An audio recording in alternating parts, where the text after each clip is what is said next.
The loud thunder and the crashing rain would drown the valley in a blissful bane. Ground would sunder, earth would tremble, when the warlord of dread would scream and train. Hello and welcome to a unique build for Barbarians and Reaper of Souls.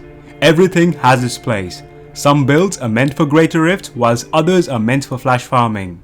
This one is neither of those, as all it does is allow you to farm those pesky bounties at a rate that is unmatched and unsurpassed by any other build.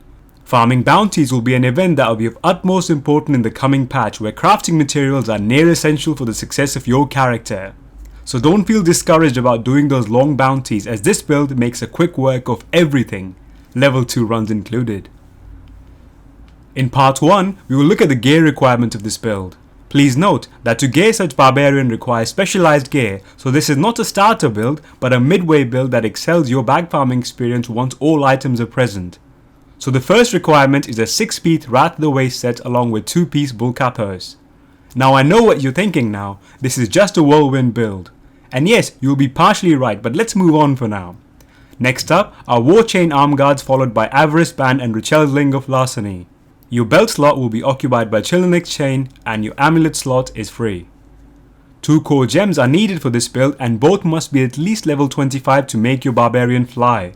These are Boon of the Hoarder and Wreath of Lightning. Your Paragon points follow the generic trend, but care must be taken to max out movement speed. After all, your goal is to outrun everything. Next up is the build.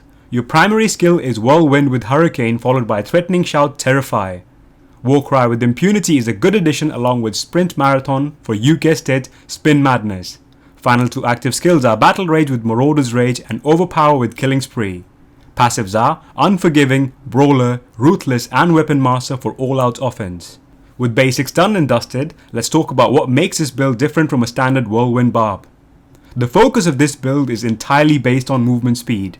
Where a standard Whirlwind Barb runs at 70% of movement speed, our build lets Barb break all records by travelling, or should I say, flying at over 250% movement speed. So it is quite clear that focus here is movement speed over damage. At Torment 6 to Torment 10 bounties, trash monsters have low enough HP that all of them die simply by walking into your tornadoes. So this means that non-ancient Bullkathos weapons are enough to help you farm those T6 bounties, and ancient ones will let you breeze through Torment 10. So let's try to understand how this build works. Your Whirlwind's rune Hurricane is amazing at pulling monsters behind you and allow you to travel in a straight line without having to chase after enemies. Treat it like a Cyclone Strike, but it's always active. Your items and skill all allow you to move extremely fast. For instance, every time you use Warcry, your movement speed is increased.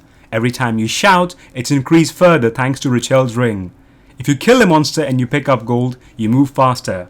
When you break an object, you move faster. Even when you attack, you move faster thanks to Wreath of Lightning. So I might sound like a broken record, but quite literally, anything you do makes you run faster, and all of this does stack. Your skill bar has all the skills that can be activated whilst whirlwinding, and your damage is high enough where you can one-shot everything.